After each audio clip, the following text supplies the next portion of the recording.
Well, certainly for air, we're still at the discovery due diligence stage. So what we've been working on for the last year is kind to lay the foundation, standardize our process, improve the automation where we can. And we're at that plateau now where we've identified processes that are ready to be automated. So one of the things we're here to learn is what are our options, who are the vendors, and clearly RPA is on the cusp of something great. There's a lot of companies here doing some amazing things, and we're learning from that. So I definitely think 2016 was a breakout year for RPA. It's in the media everywhere, so it's really where can we go with it now.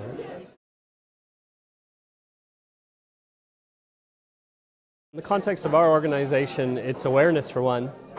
People hear the term and all they think about is FTE reduction, and that's not really what it's all about, as we've learned.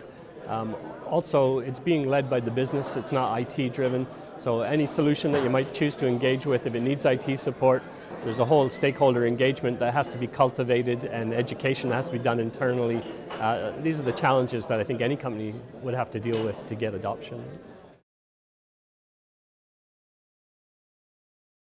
I'm definitely here because I see some of our peers in the telco vertical are here, and some of them are presenting use cases, and I'm asking them all what vendors did they use, and one name in particular keeps coming up, which is Blue Prism. Seems to have a lot of experience with the telcos. There's a few others here, but what we're looking at is who's had success, who's got some methodologies or roadmaps for rollout that seem to be working, and what can we learn from that and apply it to our own business. Well, there's just so many applications. I think it's like, one of my favorite expressions to my own business users is, if you can think of it, we can build it. Just at what cost? With the evolution of machine learning and AI, the we can build it thing is a lot more realistic in terms of we can go anywhere with any idea, just so long as the business case makes sense. So I wouldn't say there's any sort of limit or any sort of plan that says it's going to go this way or that way. It's just, what can you think of next? We'll go and build it.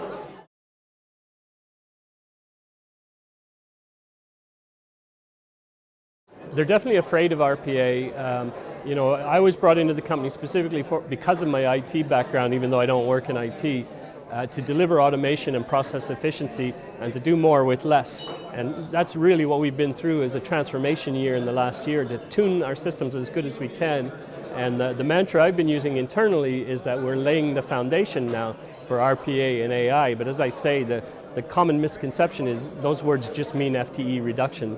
And clearly it's much, much bigger than that in terms of customer service, compliance, throughput, etc.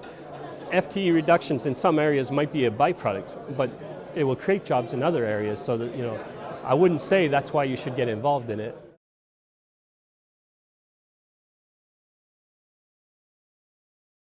Well, I've certainly learned a lot and been able to talk to customers that are actually using the tools. And one of the things I was afraid of as I've been doing my research the last few months is about scalability.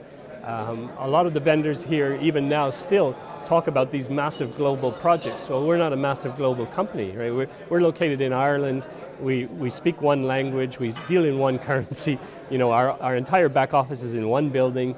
And our scale isn't at the volumes I hear people talking about here, but I've been able to find other companies in similar boats and speak to some vendors that have solutions tailored for a business of that nature. And that's sort of giving me confidence that we're still on the right track. And the industry's maturing enough that they've got plays for all size companies now rather than just the big gigantic ones.